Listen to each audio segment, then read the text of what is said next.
Good morning. Hi, good morning. Good We are live. morning. Thank you for watching. Yo, that's dope. This is the cannabis conversation. This is cannabis and cancer conversation. I'm pulling my computer closer to me. If you have anybody who has cancer or has some ailments and they're thinking about using cannabis, this is going to be the show you want them to watch. So if you're watching us live, I actually don't have anybody up. I just got someone live. So if you're watching us, this is going to be the conversation you don't want to miss. And this is the cannabis and cancer conversation. So this is, you want to share this. You definitely want to let people log on. We're going to have like that in-depth conversation. So this is Rihanna Hollenbeck. Rihanna and I used to work together. We were conquering cannabis treatment at Nevada Wellness Center. It was good times. I miss her so much. And now tell the people where you are now. I now work for Circle S Farms, which is a production company, and we're opening up a cultivation also very soon. So I made that transition from the dispensary side to the back of house so that I could help make medicine because it's so important to us.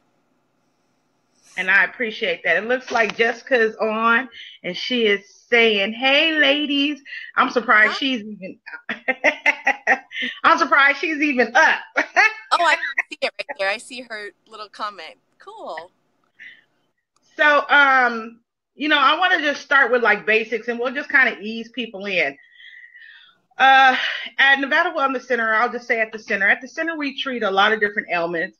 One of the things that's very popular is ladies coming in with issues with PMS. So when people would come in with PMS, what do you suggest when ladies come in and they're having like PMS issues? So I think one of the things that we would recommend would be our tinctures, the oils that we had. Like we had the evergreen ones that were the menstrual ones.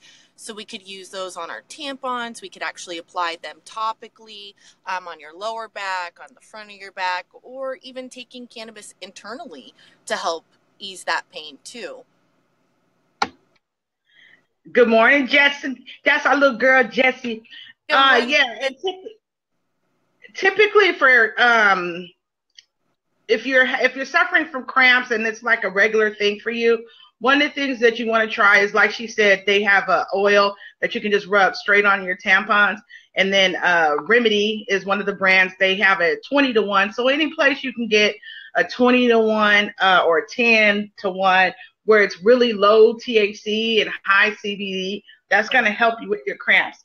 And it's kind of funny because originally when we found that out, we were like, we can have ease with our cramps. It was Yeah, so nice. we were super excited about that. Yes. So what about if someone comes in with, and I'm just gonna, if you guys have ailments or you have scenarios, just go ahead and put it in comments, and then Rihanna and I dialogue. Rihanna is one of the most versed in cannabis treatment that I know, and I say that openly. She studies cannabis as a treatment for a hobby. I study it because I just want to give the information away. She studies it as a hobby. She'll be like, "Hey, did you know?" And so she is the like main person to in this city. She would be one of the top people I would go to if I had questions for cannabis. So let's say someone, because I just want to start small. Let's say someone is suffering with sugar diabetes. What would you suggest as a treatment for sugar diabetes? Well, we definitely don't want to promote anything that has extra sugar. So there are a lot of different ways if people want to medicate without smoking. Again, I really like tinctures and sublinguals and things that we can take that go directly into our system. You know, if they don't want to smoke, maybe some people, they want to medicate, but they don't necessarily want to roll a joint or smoke out of a pipe, or edibles, things that don't have sugar, troches, or some of the things, the tinctures that we talked about. Those are really great at low. The good combination of CBD and THC, because CBD is so healthy for your body. It helps regulate a lot of things.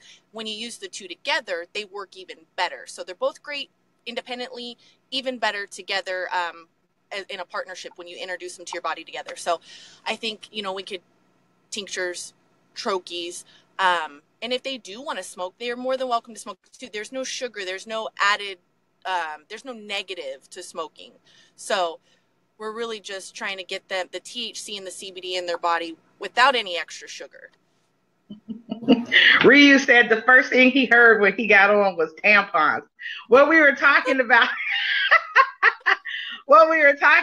was actually putting cannabis oil on a tampon so that you can get the oil in your body when you are PMSing. So we were talking about PMS relief.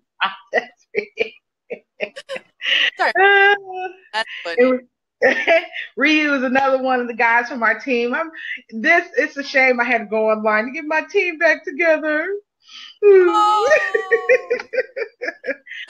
Everybody's here though. That's great. Yeah. So and like I said, we're just gonna go over some things before we get like really, really deep. So right now we're talking about sugar diabetes, and she suggests that you use tinctures are a good form of dosing. And then also you just want to make sure that you're getting CBD, like she said. CBD is a regulator. It makes sure that you're getting your whole body in a good flow. Mm-hmm. And you should be taking that as a supplement. And a lot of things that we're going to be talking about today are going to have high levels of CBD. Mm-hmm. So if you're not like on CBD right now on some form, shame on you. It's so good for you. I mean, the therapy that we get from it, for just regulating our body, it's like a vitamin. We should be feeding it to ourselves like a vitamin, like we would eat our fruits and vegetables and other healthy things. We should just be giving our body that. It craves it and it needs it. So tell the people what CBD is. This is a great segue. So people always ask me, they always call it DVD or something like that. Yeah. And so tell the people what CBD is, Rihanna. So CBD is just another component in cannabis. And so THC and CBD are the two most studied cannabinoids that there are right now. There are other ones that we're working on, but these are the two that are a lot of focus on them. CBD does a lot from reducing inflammation, and what it does, it helps with pain. It helps regulate our blood flow. It helps with our bones. It keeps our bones strong. As we get older, osteoporosis, it helps in so many intricate ways. You don't even realize all the benefits. It also helps with depression, anxiety, keeps, again, our blood flowing, our nervous system in check. It attaches to our receptors, basically our CB1 and CB2 receptors with THC. So when they attach to your receptors, your body has an endocannabinoid system that when you take THC and CBD and cannabis as a whole, though your body works in tandem with them. So it's actually meant to work with those things. So when you introduce CBD and THC, it fights cancer. It makes bad cells commit cellular suicide. It promotes new healthy cells. It keeps the cells you have stronger. So it really works with keeping your immune system up. There's just a ton of, what other benefits? I'm blanking right now. What other benefits do we have? Well, I know that nervous system. I mean, like every major system you have in your body, you have these receptors in your guts and your skin and your organs and your brain. I mean, so anytime you're putting it into your body, it's looking for what it can help. How can I help your body be happy on the inside? It wants to regulate your internal health. That's what CBD does, basically. And I love it. I think it's amazing, especially when you use it with THC. I agree. And so what I like to tell people is, you'll see a lot of media press on cannabis helping children with seizures or helping family get back into a regulatory lifestyle, it's CBD. Most times they're using CBD for that. And one of the main reasons why is because it's really great for, as she said, rebuilding your receptors and getting your cannabinoid system flowing.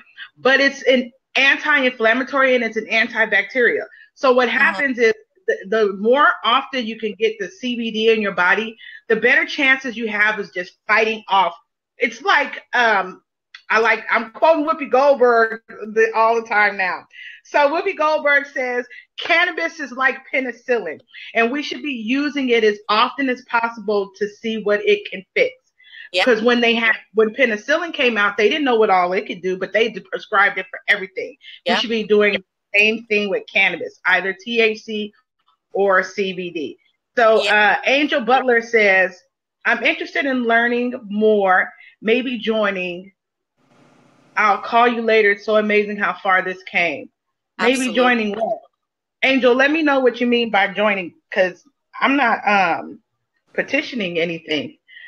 I'm just giving out information. I do, however, have a training manual that I will be releasing really soon here. So I'm kind of excited about that.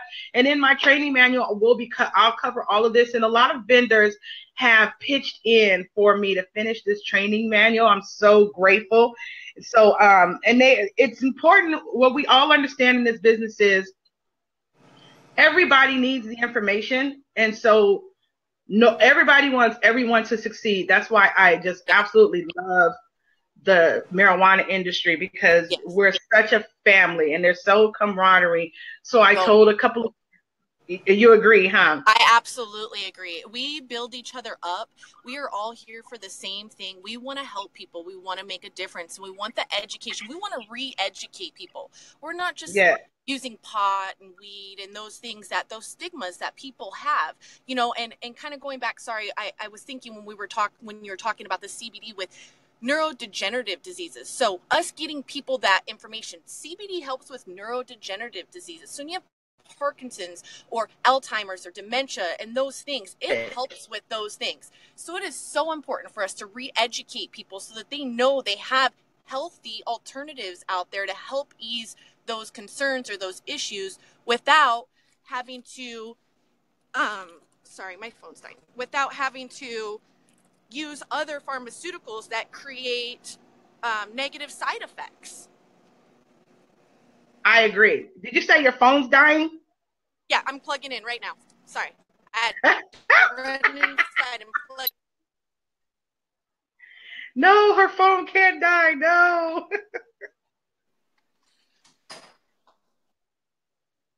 So she's running in. But that's problem solved. I'll fix it. Okay, so as she's taking care of her phone,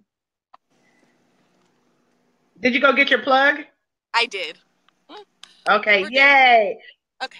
So as we were talking about CBD, I'm going to segue as we get into, because we're really going to dive into this cancer and cannabis. And I'm just it's a lot of information that we're going to divulge today. And I just want to kind of start soft and then kind of hit you with all the information. So right now we're just having soft conversation, and then I'm going to plug you into some things that's going to change your life and change the people you know. If they're battling cancer or if they're battling any actual lifetime ailments, what we're going to talk about is going to help them.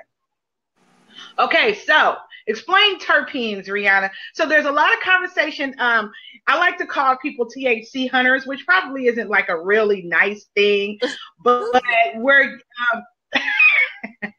so oftentimes people come in and they're like, I just want the highest THC, and I'm thinking, okay, so are you just a THC hunter? Or you're chasing a THC? So that's probably not, like I said, a nice thing to say. However, cannabis is evolving so quickly, and one of the things that's becoming very popular is the science of cannabis. And I like to say the science of cannabis because as scientists and lawyers and doctors embrace the cannabis movement, more and more science is being introduced to cannabis. And so what I want to talk about now is, what are terpenes and how important are they when you're using cannabis as a treatment? So I'm glad we're getting here. Terpenes are what create the flavor and aromas and things. So the scents and that flavor, and they all have their own characteristics of what they do.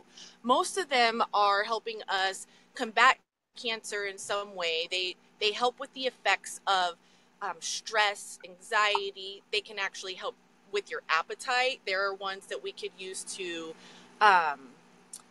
calm us down. There's a lot of different things we can do with them. There are certain terpenes that we look for on our cannabis when we're purchasing. So when we first started in our industry as medical, when you're talking about the science, we saw the terpenes weren't very high on a lot of flower that we were getting or a lot of product that we were getting. And as time's going on, we see that our growers and our people in our community are focusing on increasing those terpenes. So you find terpenes in your fruit and in your vegetables, in your food. So what's really great about that is you're already feeding those to your body. When you have a healthy lifestyle and you're eating healthy foods, you're already feeding them to your body. You just don't realize it.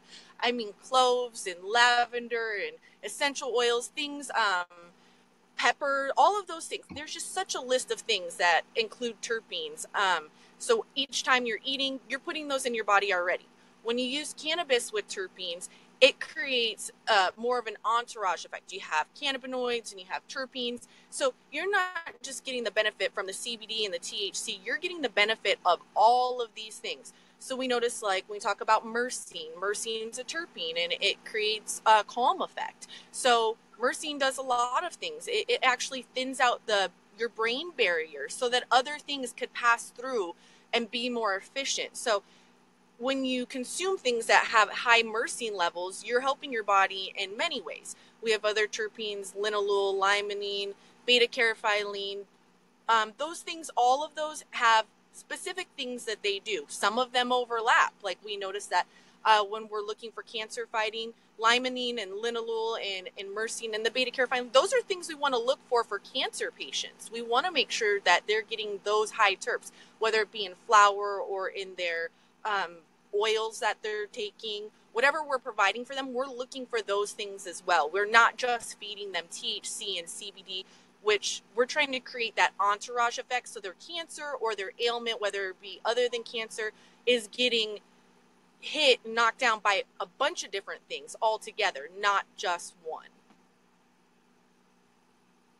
So is it important that as we're going into the cancer and cannabis conversation, is it important that as people are treating themselves that they look for good terpene profiles, or can they just THC chase? Well, we had this conversation, I think, the other night when we were talking about what is the most important. What is RSO oil versus distillates with terpenes and things like that? We kind of had that conversation, and I think that when you have terpenes, it's the THC is very important. It's definitely a cancer fighter, but so are the terpenes. So the more ways that we can get to fight that cancer, the better. So I would definitely recommend paying attention to your terpene profiles. When I go looking, that's what I'm looking for. I'm not looking for the highest THC. I'm looking for the most effective treatment, whether that be THC by itself or THC with CBD and those high terps. To me, that's the most effective way, is using all of them together. That way, again, with a healthy lifestyle and eating the terpenes in your food and then using it with cannabis, you're really just combating your issues from every angle each time you do. So Rihanna, as we're sliding into cancer as a treatment, I just want to kind of set the platform up. Talk a little bit about RSO, because RSO is so popular in the market for, and I know RSO stands for Rick Simpson oil. Rick Simpson is the person who actually created the oil RSO. He made it popular. He created it, and he used it to battle his colon cancer. And so I know that it's important. It has become an important part of our cancer treatment. But I want you to explain to people the process of RSO so they know what it is. So RSO is whole plant matter. They basically take the entire plant and then they mush it, they mix it with a solution, they mush it and make it into a crude oil. So it's an entire plant matter. Rick Simpson, he used that to cure his cancer, like you said.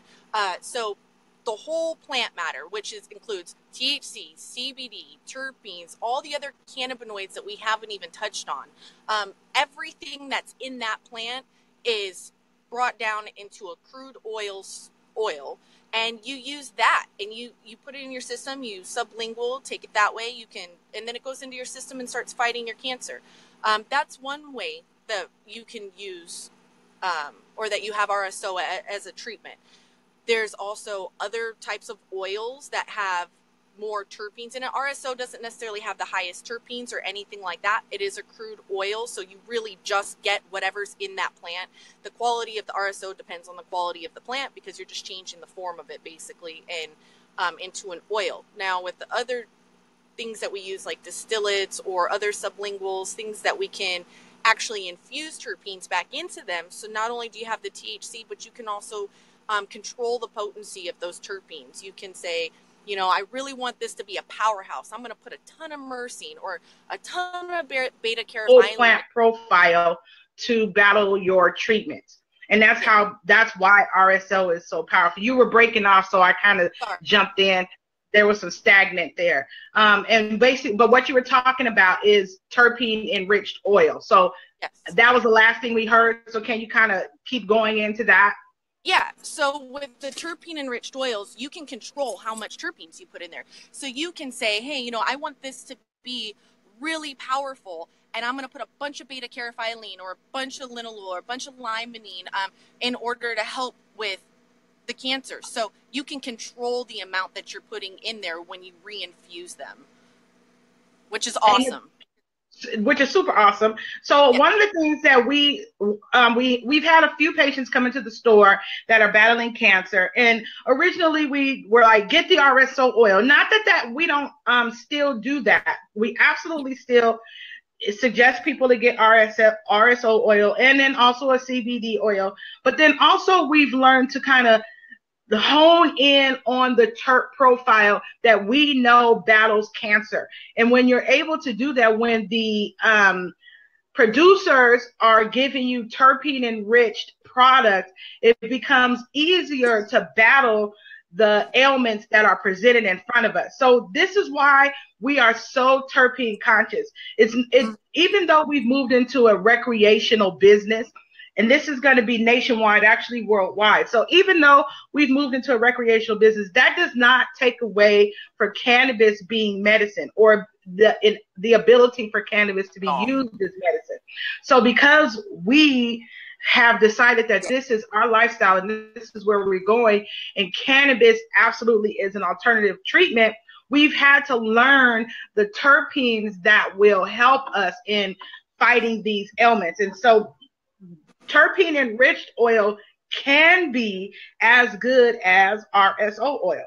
RSO oil is a crude oil, and it's almost like eating your greens when you're eating RSO oil. That's really one of the things. So it's almost like you mushing up collard greens or or like mustard greens, mushing them up and then eating the whole plant. That's why RSO oil is so important, because it's one of the ways to get the whole plant. It would be great if someone would donate leaves and then you could blend the plant. We talk about this all the time, by the way. This is like one of our things. We talk about this all the time. It would be really great if someone gave us leaves and we were able to mush them up and make like a shake out of it. That would be awesome. And it would almost be the equivalent of, because that's really what they want you to do, right? Yeah. However, terpene enriched oil becomes important because now we're talking about being able to isolate the terps that will help us fight the ailment. And so now I know that we're giving you guys a lot of information at 8:30 in the morning, but I hope that it's encouraging, and I hope that you're saying to yourself, holy crap, like this could really work. I know someone who is thinking about using cannabis as a treatment, And there's an up with that. So I hope you're thinking that right now. Yeah. Do we have any questions from the floor? Because I've set the canvas and we're going to start talking real talk right now. So I've set the canvas and we're getting ready to talk cannabis and cancer. So if you don't have any questions, we're going to just dive into it. All right, Rihanna, here we go. So here we go.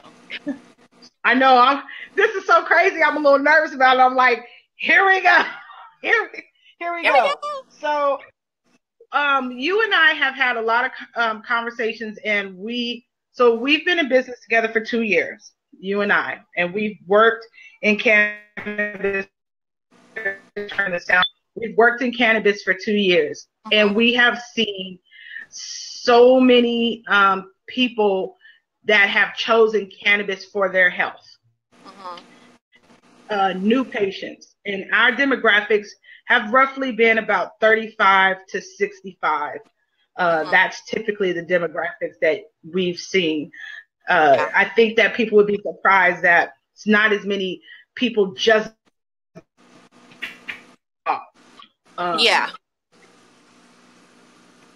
And so as we have evolved in this industry, one of the number one things that people come in for is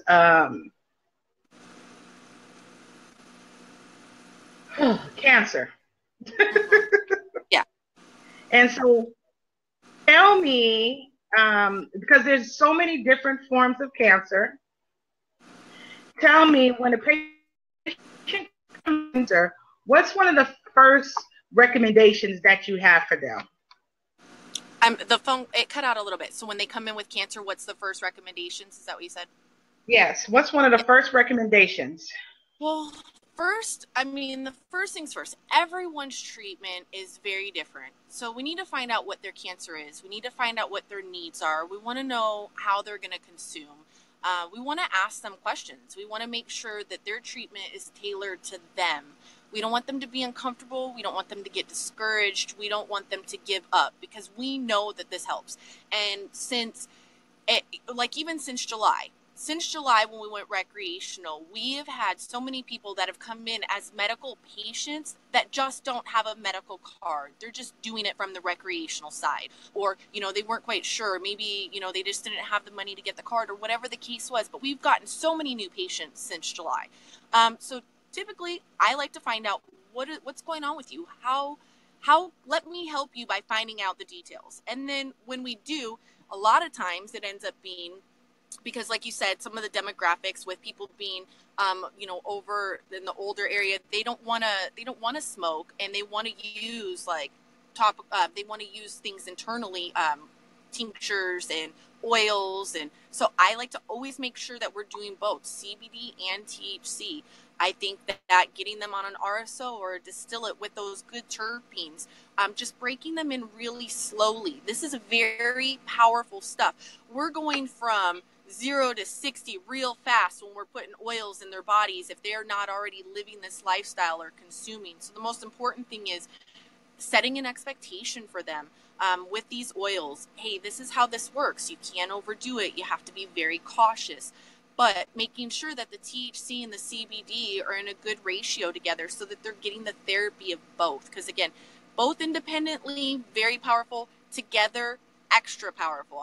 That's my powerhouse. CBD and THC together are a powerhouse. And then also making sure they have those terpenes, but trial and error. So if they don't like one particular product, maybe we can move to something else and see. Nothing is set in stone, and nothing is the same for each person. So it's really tailored to what they want and how we can accomplish that goal the way they want to. Because, maybe they're not up for something, but then after trying a couple things, they're like, maybe we'll move to something a little different, So it's really a tailored plan. Couldn't think of the word. Tailored plan is fine. Tailored treatment plan. What's very important is in assessing the patient to listen to the patient. So that, and Rihanna was just saying that. So oftentimes patients will come in and they already have a preconceived idea of how they're going to have to do their treatment. And they're always surprised when we go over the array of ways to get their treatment. For example, one of the things Rihanna and I both won't do now is we don't offer a lot of sugar to people who want to treat themselves. That's bad. And sugar actually creates cancer cells. So I'm not going to help you battle cancer with cancer. Like, that's crazy. So, but that's an education thing that people have to understand is when you've decided, and that's any treatment, to be honest, if you're dealing with lupus or MS, I'm not going, although I know an oral plan be because of what's poured down and all of the cells that are best take cannabis, it doesn't mean that I'm going to just automatically suggest something sugary and I won't do that. All bad.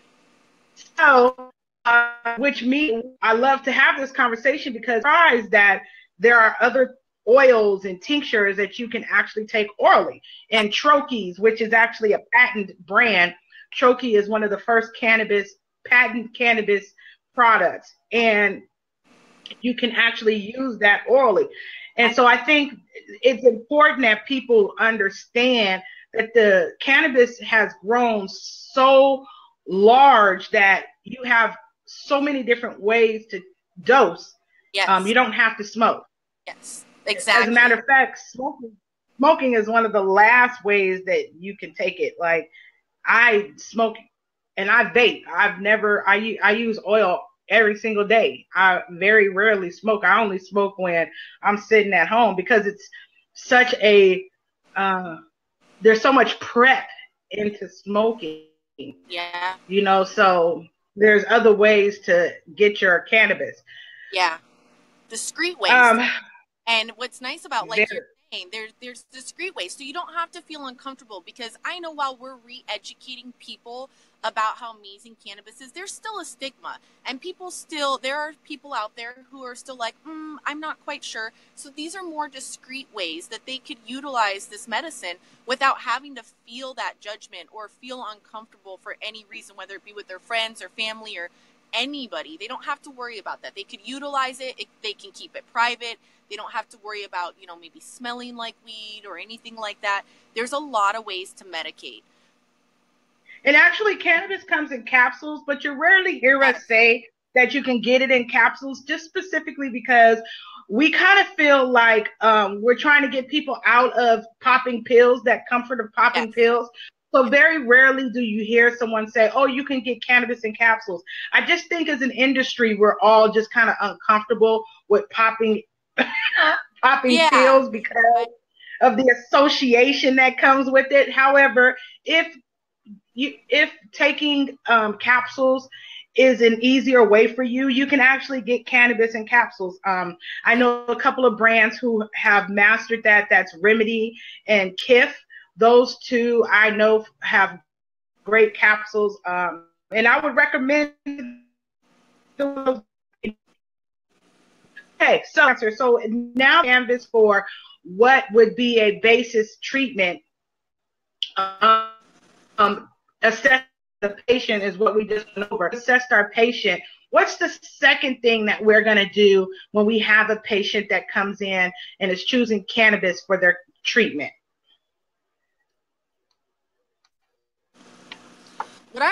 What I think we should be doing is, after we've decided their treatment, is making sure that we're staying in touch with them, that we're following up, that we're saying, hey, is this working for you? Is this not working for you?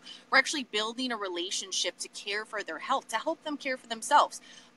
Not just, here, take this cannabis and go. It's not like that. It's, hey, is this working? How does this work? How does this feel? Encouraging them to make notes so we know what works and what doesn't work. So we can tailor their plan around, what is working and what's not working, or what they liked, or was it too strong, or was it not strong enough? Do they still have ailments? So it's modifying that plan as we go, not just, take this every couple hours and then take it every couple more hours and then we're good to go. It's not a plan like that. So keeping in contact, making sure that we're staying on top and modifying their plans as we need to. I also like when you're talking to people about cannabis it does a lot of great things. However, this is in conjunction with other lifestyle changes. So, talking about those things, explaining other ways that we can try and make ourselves more healthy besides just cannabis, because you can't be counterproductive. You can't use cannabis to cure cancer and then go out and, like we were talking about earlier, eat a bunch of sugary foods, because now you're being counterproductive and you're not going to see the results you want. So having those really honest conversations that, hey, lifestyle changes are important. You have to make sure, you're getting enough water. And I know a lot of times people aren't feeling good to exercise, but even just a little bit of exercise, because that keeps more oxygen in your blood, that gets you going. It helps clean out your lymph nodes, all of that. You have all of these little intricate details in your body. We need to make sure we're hitting as many as we can in the healthiest way possible, so that you're getting an overall healthiness, not just thinking cannabis is going to be the one-stop shop. Hey, I can do this, it's going to fix all my problems. It's a lot of things a combination of things. Healthy eating is so, so important. You're either fueling it or you're fighting it. So every time you put something in your mouth, you should say, am I fueling it or am I fighting it? That's how I've tried to make different changes, in my own personal health. When I want something that I shouldn't necessarily have, and I just have that one question myself, are you feeling it or are you fighting it? Okay, let me put this down and choose something that's going to fight those negative things inside my body instead of fueling my cancer or my issue or my ailment. I want to fight them by everything you put into your body. Choose as a fighter. Choose those fighting things that are going to help combat those issues. And that's a very good point. I have this conversation just about me, because I have like, oh, you don't eat meat anymore. I'm a pescatarian. I don't eat meat anymore. And one of the main reasons why I stopped eating meat is because, as you said, we're the fueling or we're fighting.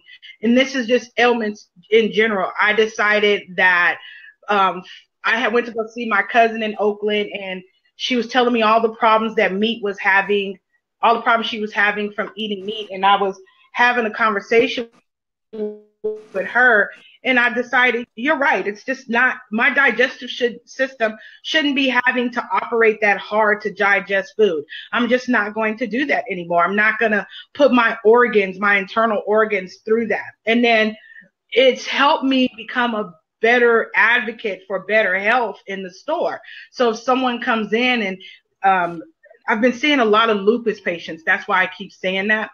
But if someone comes in with lupus and I'm having that conversation, I have to tell them first and foremost, you have to cut dairy out of your diet. Cut dairy out of your diet. And they're like, what? I'm like, yes, you need to cut dairy out of your diet because it's adding inflammation to your body and it's fighting the exact thing that you're trying. It's helping the thing that you're trying to treat.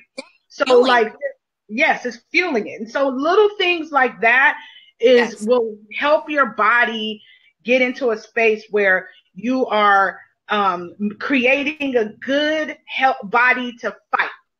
Yes. And that's so important. It makes no sense to give you a treatment if you're not going to treat the whole body. That's the crazy thing. I agree. I just had the flu. I had the stomach flu. I actually went to urgent care.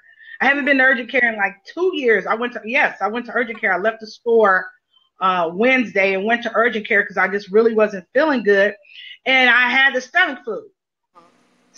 That's all. I thought I was dying, but I had the stomach flu. And so I got home and my dad brought me a gallon of water, like 3 gallons of water. So I just had green drinks, turmeric tea. There's like a great recipe for turmeric tea, and garlic, pepper. Like, this sounds really crazy. Like, sounds like we're witches, right? But garlic, pepper, turmeric tea, and CBD honey. And look at me today. I feel so good. My stomach's not queasy. I haven't eaten anything, so I have that feeling, but I don't feel like I'm going to die. Like, I really thought I was going to die. I had to go to the urgent care. Like, that's how I felt. But how do you feel better? That sucks. Yeah, I mean, I feel so much better. But I wanted to say that because I didn't use cold medicines. The only treatment that I used that wasn't, I will still say was holistic, is I use CBD. I have a CBD honey. And so I think I used about 150 milligrams of CBD honey throughout the whole time, but that's it. And I know that those things are helping to fight, not just, it didn't help just fight my cold and my flu, but it also enriches my body, and it made me feel better. Actually, I worked for like 4 hours last night because I felt so good, but that's what green juice and all those things will do for you. So as you're treating you're choosing a treatment, Rihanna says you're either fighting or fueling, choose. And every time that you choose what you're putting in your body, just know that those are the two options. Yes, they absolutely. So here's a question we get in the store all the time. How much CBD should one take if they're fighting cancer? So I think that we have had that a lot, and we've gone back and forth, and we're still learning. We're still trying to figure out what are the numbers to dial in. We do know that we want to take CBD consistently, multiple times a day. We want to start low and then kind of increase. I know when we have cancer, we don't want to wait too long before we're increasing. We do want to get a lot of CBD in our body, but we want to get our bodies acclimated to it also. If you're not using it previously and you just walk in for the first time and you're like, I'm going to start a CBD and a THC regimen, well, we want to start, I would say 50 to 100 milligrams per serving for multiple times a day, and then gradually, within a week, 2 weeks, see how you're feeling. Take note of your body. Pay attention to your body. Am I feeling a difference? Am I not feeling a difference? Because CBD doesn't get you high. So it creates a sense of euphoria, though, and it does make you feel better. It keeps you calm. So you want to pay attention to the little subtle changes. You really have to listen to yourself. And again, with taking notes. So then from there, we would increase, and we just want to continue to increase every so often, so that way we can get more and more in your body without it wasting it. Because we only have this certain amount of time. If like one of the 1500, the ECEs that we use, that CBD, it has a 10-hour half-life. So you use it, you want to make sure that, every minimum of every a day, that you're covering at least 20 hours of your day.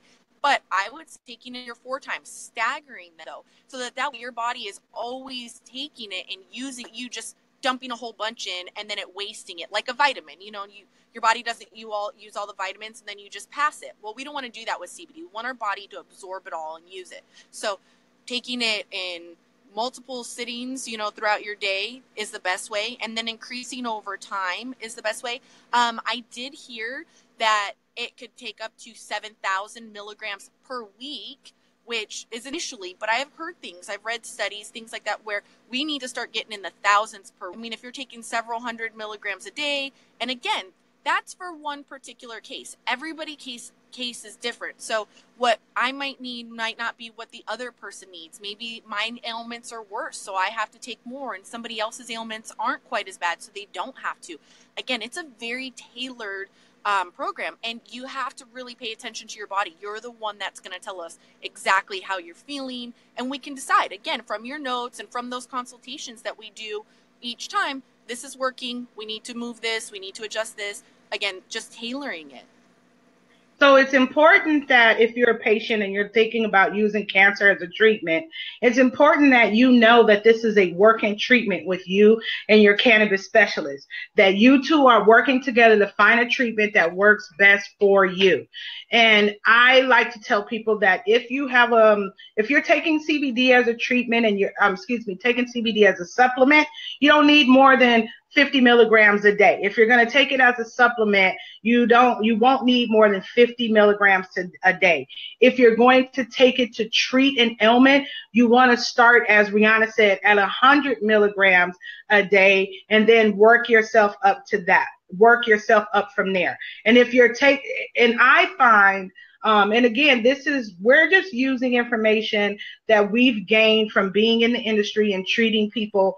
I would like branch out to say we've treated probably 500 people a piece in the last, we've suggested treatments for about 500 people a piece. That's 1,000 people in the last 2 years. That's probably a very small number. I'm probably being really humble about the number, but I would say roughly that amount. And what we both have learned is the more THC you're taking, the more CBD you need to be taking. So if you're going to be taking RSO as a treatment to treat your cancer, you need to be taking large amounts of CBD. Yes. And the reason why is because you want to be in a space where you are taking equal parts of both. Well, RSO is so concentrated and it's so intense, and it's great oil, it's great for your body. But because it's so refined and it's so intense, you want to be taking the same parts of CBD or even more actually in your body, because what we're trying to do is keep those receptors flowing, as Rihanna was saying. So it's important that if you're doing this treatment, so if you're in Michigan or in Ohio, and cannabis is coming online and you're like, I'm going to get cannabis as a treatment, same thing in Florida, and you're thinking, how do I measure this because I can't get to Las Vegas to talk to Rihanna or to talk to Aisha? A good measurement is however much THC that you're taking into your body, you want to take that level and top off in CBD. That is a good measurement of where to start. And the reason why we say that is because you don't want them to. Nobody likes that feeling. Like nobody likes that feeling of feeling drugged, and I agree. And Rihanna actually has some tips that I've been using to help people with that, and I'll let her tell you that. But you don't want to feel drugged, but then also you want to put in as much as your body can handle, because we're trying to treat our bodies. So when doing that, CBD will help you regulate all of that. So people who are taking RSO or just THC for the first time, oftentimes their bodies aren't prepared for that. What do you suggest so that they're not having that weird feeling in between? So I think when they're taking, obviously, we want to start really understand that when you take RSO or any other type of it goes directly into your bloodstream. Your mouth is an area where you can put things in and it will go right through all of that tissue and get right into your bloodstream. It's not the same as like eating an edible necessarily. Same type of feeling, but it hits you quicker. And so we need to do this in really, really small doses in the beginning. When you're taking CBD and THC together, the THC isn't quite as potent as it would be if you just took it by itself. So taking them together is good. CBD acts as a blocker for THC. It doesn't allow it to break down the same way. So you're still getting the therapy, but you're not getting a super high the way you would if you were just taking THC by itself. Also, when people are taking it initially, try to tell them, make sure you don't have any responsibilities for the day. Make sure that you're taking it in the nighttime. If you're not quite sure, maybe starting off in the evening time a little bit before you go to bed. It takes a little bit of time to kick in. So, you definitely want to take it. It could take like 45 minutes to 2 hours, depending on how. But with sublinguals, they typically happen faster. So that would be more like in the 30 to hour mark. And then again, based on what you have in your stomach, don't take THC without having food in your stomach, because at the end of the day, it's kind of like alcohol. Height, weight, and stomach content play a factor in how you're going to feel when you take it. So taking it in the evening, in case you don't like that feeling, in case that feeling is a little bit too intense for you, you can sleep it off. If you're not liking that feeling, you can eat some food. You just have to bide your time. The feeling won't last forever. Also, you can take more CBD to kind of counteract that feeling so that way you don't have such an intense high. But again, the goal is to start really small so that you just get a taste of what it's going to feel like, that and not just jump straight into, wow, this is what's going to happen. We don't want to do that. We don't want to, again, discourage anybody or make them feel like it's too overwhelming because they weren't comfortable with that feeling. So just real low, real small. And again, making sure you have food in your stomach, substantial food in your stomach. You know, not eating a bunch of fruit and then saying, hey, now I'm going to take my THC. That's not going to help. We have to have food in our belly, though. So Angel Butler says, so much information. Can you overdose? You can't overdose. Okay. So I had a nurse into the store the other day. This is actually a funny thing. So I had a nurse in the store the other day, and she said that they have had a lot of people come in lately that feel like they're dying. So basically they're overdosing on marijuana. They think they're overdosing on marijuana. And this nurse, so I laughed and I was like, oh, so what do you tell them? She said, I tell them to eat a sandwich and just lay there. And so, so you can't necessarily overdose, but you can consume too much, as Rihanna was just explaining. So what is important is that you eat and go to bed. Yes. Don't dose and drive. Eat and go to bed. Absolutely. Because, you know, the one thing on that note, you can't overdose because marijuana and cannabis doesn't control your motor skills. So it doesn't slow down your breathing. It doesn't affect you the same way that pharmaceuticals can. If you take too much of them, they can actually calm you to a point where you just stop. Cannabis won't do that to you. It will make you feel really awful if you take too much of it. But again, the point is a medicine. It's not to overdo it. It's not to see, you know, what's the most we can take. This is a medicine. It needs to be used responsibly. So we want to start low. We want to make sure that you're prepared for what you're getting yourself into when you are taking it. So having food in your stomach is a good way to make sure that you're not overdoing it and starting low. But no, you can't consume so much that, you know, you're going to go to sleep and then everything's just going to shut down. That would not happen. That would not, and that's what we consider overdosing. To anyone else, like I would consider that's not overdosing for real. That's cannabis overdosing, right? You got really sleepy and you got really hungry. Yay! Eat and go to bed. And you go to bed. That's it. Like that's the most that could happen. So lastly, because we're running out of time, and actually, I just got a text message that if you want to get CBD, the 1,500 milligrams, you can get it today for 20% off. I'll type the website on here later this afternoon, but there's a special running today. 1,500 milligrams is typically $120. You can get it today for 20% off if you mention Rihanna or Aisha going. So I'll make sure to put that website on here for you. And then if you have any questions and you're trying to reach any of us, you can reach us on these comments, and Rihanna will be on these comments.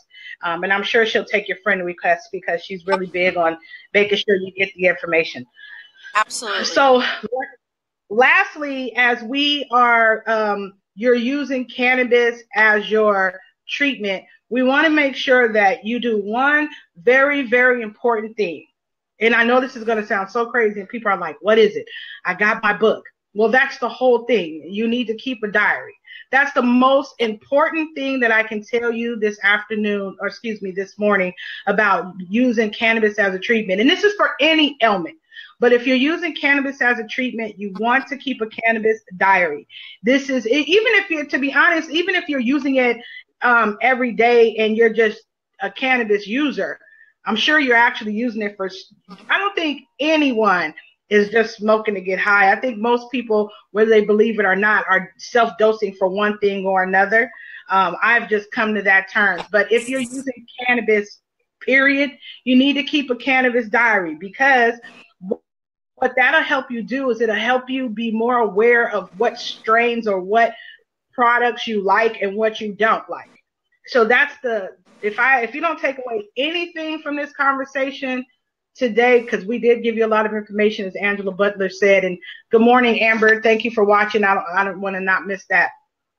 But if you don't take away anything, remember this: keep a cannabis diary. And in your cannabis diary, you want to write what you like, what you don't like, what worked, and what don't work. Because harvests are just that.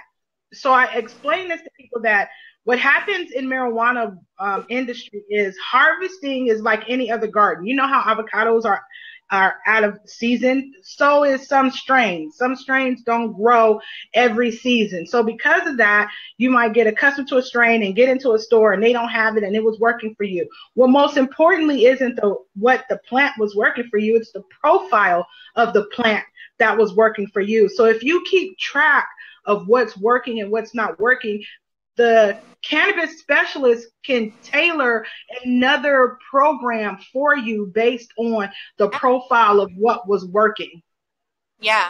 And on that note, so when we get our product, everything has a label on it. It explains to you exactly what's in it. So when we were talking about terpenes earlier, typically the 3 highest terpenes are on that label. You also have your cannabinoids. Those are things you want to pay attention to also. You want to write those down, because then when you start to see, hey, you know, I like this and it has these particular terpenes, and I noticed I didn't like this and it had these terpenes. Maybe some of them overlap, so you have to do a little more testing. But at the end of the day, when you've consumed enough and paid enough attention to those labels and kept your diary and your journal and made notes, you're going to be able to walk into a shop, and if they don't have what you're looking for, you can look at the testing yourself and say, you know what, I know these things work for me. So the chances that this product will work for me is going to be good. You can shop based on science, based on what your body needs, versus having to smell and try all kinds of different new things. Once you know what works based on those terpenes, if there's 3, like say if you like linalool and limonene, and those are things you really enjoy, you can look for things that are high in those. You can shop based on knowledge instead of just, you know, you could shop an overall package, just is what I'm trying to say, instead of just saying, no, you know, I'll just shoot in the dark and try this one now instead because you don't have what I like. You can make an educated decision about what you're going to give your body because you know what your body needs. So pay attention to your testing labels. When people ask me, well, how do you know all this and how does this? I'm like, the best way to learn, look at your labels and look those things up. You want to learn something new? Yes. See those words, Google them, search them up and say, okay, this is what I'm putting in my body. This is what it's doing for me. And Weed Maps even is a great resource with their terpenes and their charts and the things that they have to show you how those are effective. You can find this stuff anywhere online. I mean, there are a lot, but Weed Maps has a lot of great handouts. The total cannabinoid profile is so important, especially in the new testing cities. And as we grow in this industry, you're going to see everybody's going to start testing. And in these testing cities, they're doing total cannabinoid profiles. So Sea of Green is not. I was so afraid that Sea of Green was going to be the way marijuana. When I say Sea of Green, that's like just plants and plants and plants. They're just basically mass producing THC. However, as the consumer becomes more educated on terpenes and what's good for them, Rihanna, if you need to go, you can go because it's 9:30. But we're going to close this show anyway. Okay. So as people begin to see what's good and what's not good, you'll find that the consumer is more and more educated on what's important and what they need in their body. And cannabinoids are so important. So let's just remember that when we're out there and we're searching for the things that we need, that we're looking for total cannabinoid profiles. And that includes CBN, CBG, CBD, THC. Those are the total cannabinoid profiles, what you're looking for. And now they include the terpene profile. So if your THC is 18% and the total cannabinoid is 25%, that means from 17, the rest is terpenes. That's a great strain. Don't dismiss that because it's 17%. That is a great strain. That's a great medicine for you. And so I hope this was very informative. Therapy. Yes. Yes. I hope so too. And I appreciate you guys watching. Yo, that's dope. And again,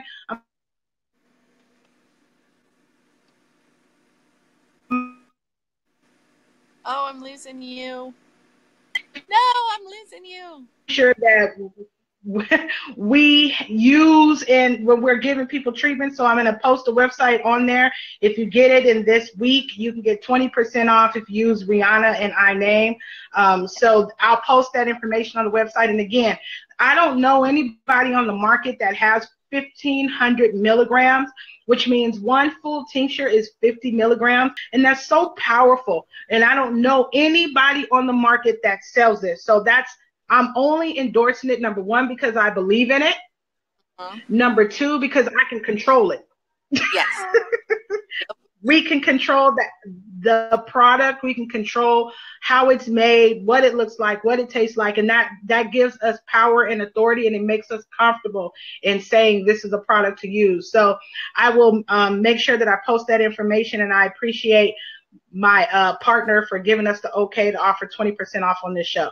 Rihanna, thank you so much for being on my show today. This was so great. Absolutely. My pleasure. Thanks for letting me, talk about what we love to talk about. We do have these conversations every day, so it's really awesome to be able to share it with other people. And then that way, like Angel or anybody else that has questions can reach out to us, because, we're just covering little bits here. This is such a big topic, and there's so much to share with people. So if they do have questions, they can reach out to us. They now, we're here for them. So thank you for letting me be here for people, because that's why I do this. I love what we do. We love to help. So thank you. I appreciate it. And I love you, girl. I love you. I love you. I love you. You guys have been watching Yo, That's Dope. It's my dream to break the stigmatization of marijuana in the world. And it's my joy to bring the information to you. So I appreciate you guys watching. You're watching Yo, That's Dope. I'll see you next Friday, 8:30 a.m. Mwah. Bye.